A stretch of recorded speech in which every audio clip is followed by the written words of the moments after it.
আসসালামু আলাইকুম। সবাইকে ঈদ মুবারক। সবাইকে পবিত্র ঈদ উল আজহার শুভেচ্ছা। সম্মানিত ভিউয়ার্স, আজকে আপনাদের সামনে একটা বিষয় নিয়ে কয়েকটি কথা বলবো। সেটা হলো যে মধ্যপ্রাচ্যে যে সংঘাত চলতেছে ইরান এবং আমেরিকার যে যুদ্ধ চলতেছে, কিন্তু একটা বিষয় হলো বেশিরভাগ বাঙালি বা যারা প্রবাসী আছি অনেকে বেশিরভাগ মানুষ এই যুদ্ধের জন্য সমস্ত দোষগুলো, যেমন ইসরায়েল আমেরিকার দোষ, অবশ্যই ইসরায়েল আমেরিকা জালেম, এতে কোনো সন্দেহ নাই। কিন্তু এই যুদ্ধের আলোচনা করতে গিয়ে আমরা বেশিরভাগ সময় সমস্ত দোষগুলো আরবদেরকে দিয়ে থাকি। আমরা অনেকে মনে করে থাকি যে মনে হয় ইরান দুধের দোয়া তুলসী পাতা, তাদের মনে হয় কোনো দোষ নাই, তারা নিখুঁত নির্ভুল। বিষয়টা এরকম না। দেখেন, আমরা সাধারণ মানুষ আসলে যেভাবে চিন্তা করি বা যেভাবে দেখি, পুরো বিষয়টি সম্পূর্ণ অনেকটাই ব্যতিক্রমধর্মী। যারা রাষ্ট্রপ্রধান আছে বা যারা রাষ্ট্র পরিচালনা করে বা বেশিরভাগ রাষ্ট্রগুলো গঠিত হয়েছে মূলত জুলুম, নির্যাতন, জবরদখলের মধ্য দিয়ে। এটি পৃথিবীর নির্মম বাস্তবতা এবং সত্য। এই অঞ্চলে আমেরিকা দ্বিতীয় বিশ্বযুদ্ধ, প্রথম বিশ্বযুদ্ধ তারা জয়ী শক্তি, দ্বিতীয় বিশ্বযুদ্ধ তারা জয়ী শক্তি।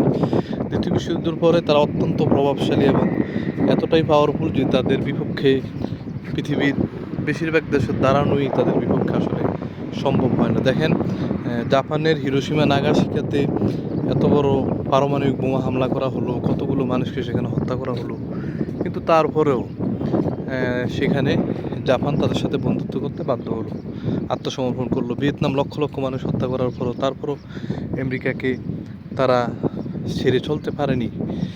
তো এটা হলো বাস্তবতা। আসলে তারা ইউনিপোলার বিশ্ব ব্যবস্থায় তারা সেভাবে নিজেদেরকে তৈরি করেছে। তবে কোনো সাম্রাজ্যই চিরস্থায়ী না, তাদেরও ধ্বংস হবে ইনশাল্লাহ। হয়তো আমরাই দেখবো ইনশাল্লাহ, সেটাও শেষের পথে।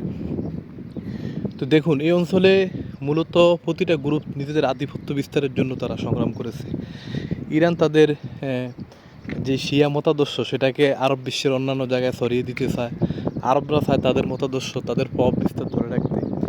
এই ধরে রাখাকে কেন্দ্র করেই তাদের ভিতরে মনোমালিন্য এবং বিভিন্ন ধরনের সংঘাত, সেই সুযোগে আমেরিকা এখানে ঘাঁটি গাড়ে।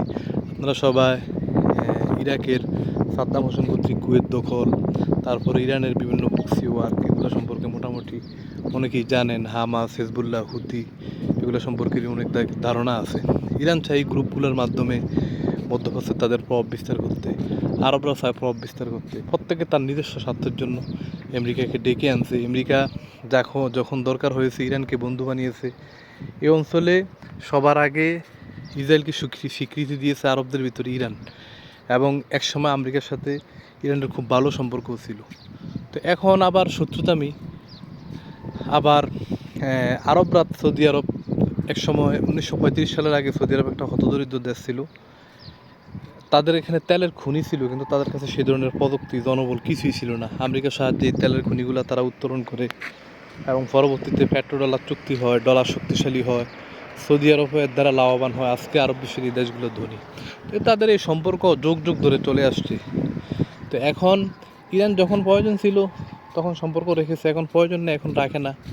তো এখন বিষয়টা হলে এখানে একভাবে কেউ দায়ী নেই। প্রত্যেকে তার নিজস্ব স্বার্থের চিন্তা করতে গিয়ে বৃহত্তর ইসলাম বা ধর্ম, মানবতা, এগুলোর দিকে আমরা আসলে লক্ষ্য করি না।